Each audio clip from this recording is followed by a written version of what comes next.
पिछले एपिसोड में हमने देखा था कि टैन यू सुयू वैली से अब जाने वाला होता है, लेकिन तभी नीचे उसे एक बर्फीला दानव दिखाई देता है जो एक लड़की का पीछा कर रहा था। यह देख टैन यू तुरंत अपने ब्लड स्पिरिट लायन दांतों के साथ उसे बचाने का डिसाइड करता है। तब लड़की उसे यहाँ से भाग जाने के लिए कहती है क्योंकि बर्फीला दानव बहुत ही पावरफुल था, लेकिन टैन यू नहीं मानता और उसे बचाने चला जाता है। वहीं अब लड़की के सामने एक गहरी खाई आ जाती है और बर्फीला दानव भी उस पर अटैक करने वाला होता है, लेकिन तभी टैन यू वहां पहुंच जाता है और बर्फीले दानव के अटैक को रोक लेता है। लेकिन टैन यू ज्यादा समय तक उसे नहीं रोक सकता था, इसलिए वह लड़की को तुरंत वहां से भाग जाने के लिए कहता है, क्योंकि अगर वह यहाँ से नहीं गई तो दोनों मारे जाएंगे। असल में लड़की उसे खतरे में छोड़कर भागना नहीं चाहती थी, लेकिन टैन यू की बात सुनकर वह यहाँ से दूर चली जाती है।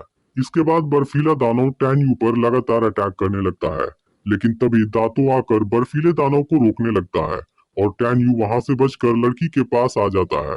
अब दांतों बर्फीले दानव को रोकने की अपनी पूरी कोशिश करता है, लेकिन बर्फीला दानव अपने एक अटैक से ही उसे दूर फेंक देता है। यह देख टैन यू तुरंत दांतों के पास जाता है जो इस अटैक में बुरी तरह जख्मी हो गया था। फिर टैन यू कहता है कि तुम्हें कुछ नहीं होगा, मैं तुम्हें ड्रैगन गॉड से भी ज्यादा पावरफुल बनाऊंगा। इसी बीच बर्फीला दानव फिर से इन पर अटैक करने वाला होता है, लेकिन टैन यू लड़की को साथ लेकर वहां से भागने लगता है। फिर लड़की टैन यू से कहती है कि बर्फीला दानव टीयर 1 का दानव है, तुम उसका सामना नहीं कर पाओगे, इसलिए मुझे छोड़कर यहाँ से भाग जाओ। तब टैन यू कहता है कि मैंने तुम्हें बचाने का डिसाइड कर लिया है और अब मुझे कोई नहीं रोक सकता। बर्फीला दानव टैन यू का काफी देर तक पीछा करता है, लेकिन आखिरकार वह थक जाता है और वहां से चला जाता है। अब यहाँ से ट्रांसफर फॉर्मेशन का रास्ता काफी दूर था और लड़की भी थोड़ी सी जख्मी थी, इसलिए टैन यू उसे अपनी पीठ पर वहां तक ले जाने के लिए कहता है।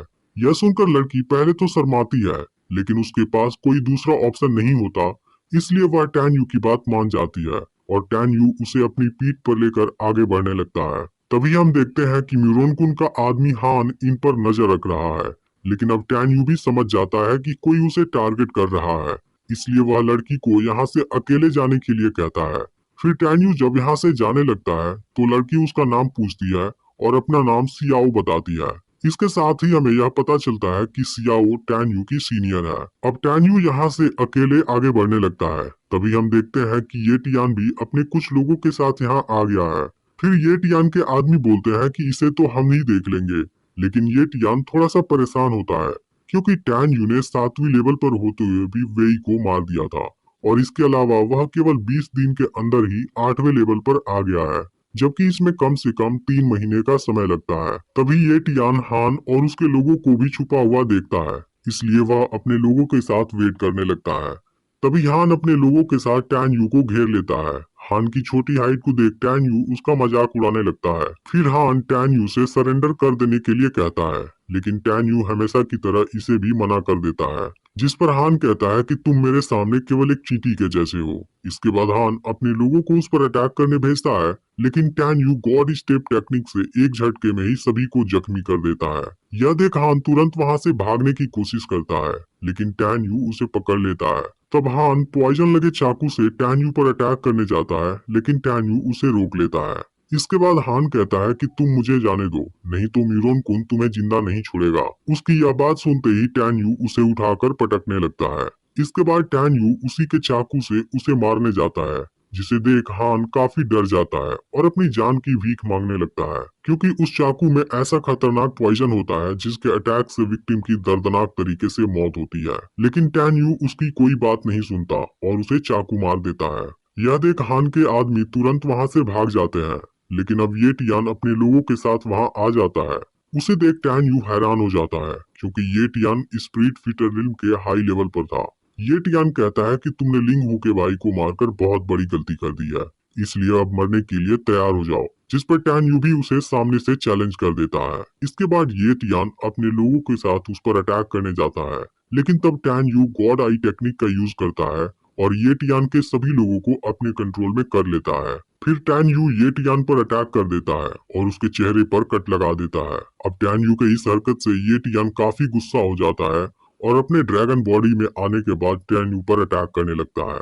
टैन यू भी समझ जाता है कि ये टियान बहुत पावरफुल है, लेकिन वह फिर भी पीछे नहीं हटता और उसके हर अटैक से खुद को प्रोटेक्ट करने लगता है और इसके अलावा टैन यू ये टियान को शानदार टक्कर भी देता है। यह देख ये टियान खुद टैन यू से हैरान हो जाता है, क्योंकि उसने पिछले 100 सालों में टैन यू के जैसा कोई ताकतवर जीनियस नहीं देखा। इसके बाद वह फिर से टैन यू पर अटैक करने लगता है। तब टैन यू अपनी तलवार से उस पर अटैक करने जाता है, लेकिन फिर ये टियान भी अपनी तलवार निकाल लेता है और दोनों में शानदार फाइट शुरू हो जाती है, जिसके दौरान टैन यू ये टियान को जख्मी कर देता है। तभी इसी बीच ये टियान टैन यू की तलवार छीन लेता है और अपनी तलवार से उसे मारने वाला होता है, लेकिन तभी सियाओ यहाँ आकर इस अटैक को खुद रोक लेती है और ये टियान को पीछे हट जाने के लिए बोलती है। अब सियाओ को देखते ही ये टियान बिल्कुल शांत हो जाता है, जिससे टैन यू समझ जाता है कि सियाओ जरूर ये टियान से पावरफुल है। इसके बाद ये टियान सियाओ को उनके बीच से हट जाने के लिए कहता है, लेकिन सियाओ उसी जगह खड़ा रहती है और ये टियान उस पर अटैक करने की हिम्मत नहीं कर पाता।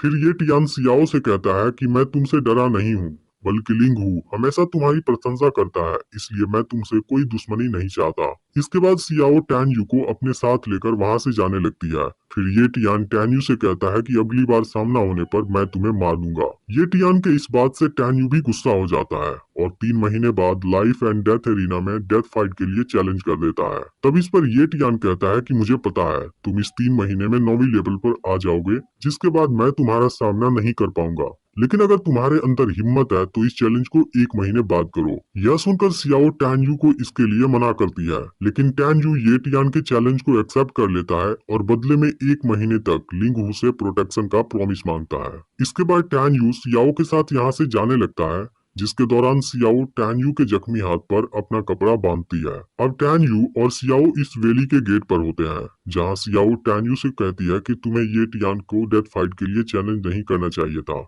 तब टैन यू कहता है कि चाहे कुछ भी हो जाए, लाइफ एंड डेथ एरिना में मैं ही जीतूंगा। फिर टैन यू सियाओ से उसके रैंक के बारे में पूछता है और अनुमान लगाता है कि उसका रैंक 30 होगा। तब सियाओ कहती है कि 30 रैंक वाला स्टूडेंट भी मेरे सामने कुछ नहीं है। यह सुनकर टैन यू हैरान हो जाता है। फिर वह पूछता है कि 4थी रैंक वाली मंगई से तुम कितनी पावरफुल हो। मंगई का नाम सुनते ही सियाओ अजीब तरीके से रिएक्ट करती है और कहती है कि मंगई भी मेरे सामने कुछ नहीं है। तब उसके इस रिएक्शन से टैन यू भी समझ जाता है कि मंगई और सियाओ के बीच जरूर कोई प्रॉब्लम है। फिर टैन यू अनुमान लगाता है कि सियाओ की रैंक 2nd होगी, क्योंकि लिंग वू टॉप पर है, लियू लुलोंग 3rd रैंक पर है और 4th रैंक पर मंगई है। तब सियाओ खुद बताती है कि मैं अपने भाई लियू लुलोंग के साथ लिस्ट में 3rd नंबर पर हूँ। जब टैन यू को पता चलता है कि सियाओ लियू लुलोंग की सिस्टर है, वह हैरान हो जाता है। इसके बाद सियाओ टैन यू को अपने भाई से मिलाने की बात करती है, लेकिन तब टैन यू अर्जेंट काम बताकर वहां से चला जाता है, जिसके बाद उसके इस रिएक्शन से सियाओ सोच में पड़ जाती है। अब टैन यू जैसे ही वहां से निकलता है, मंगई आकर उसके गले लग जाती है, क्योंकि उसके इतने समय तक गायब होने से वह काफी परेशान है। तभी सूजियान भी वहां आ जाती है। इसी दौरान मंगई उसके जख्मी हाथ पर बंधे कपड़े को देख लेती है और कुछ सोचने लगती है। तब सूजियान टैन यू से पूछ लेती है कि वह कपड़ा किसने बांधा है, जिस पर टैन यू सियाओ के बारे में बता देता है। उसका नाम सुनते ही सूजियान टैन यू से कहती है कि तुम्हारे पास तो दिल ही नहीं है। मंगई तुम्हारे बारे में सोचकर परेशान हो रही है, जबकि तुम्हें इसके बारे में कोई चिंता नहीं है और तुम एक क्रिमिनल के साथ थे। अब टैन यू भी समझ जाता है कि मंगई उसकी चिंता करती है। इसके बाद टैन यू दोनों को बर्फीले दानव और ये टियान की पूरी स्टोरी बताता है और कहता है कि सियाओ से मुझे कोई मतलब नहीं है। फिर सूजियान टैन यू को सियाओ से दूर रहने के लिए बोलती है, क्योंकि पिछले ड्रैगन रैंकिंग लिस्ट मैच में सियाओ ने मंगई के साथ चीट करके उसे हरा दिया था, लेकिन टैन यू को लगता है कि सियाओ ऐसी लड़की नहीं है। तभी मंगई बताती है कि अब हमें जाकर रेस्ट करना चाहिए, क्योंकि ग्रेट एल्डर कल कोई अनाउंसमेंट करने वाले हैं जो गॉड एग्जाम वैली के बारे में है। यह सुनते ही टैन यू हैरान हो जाता है।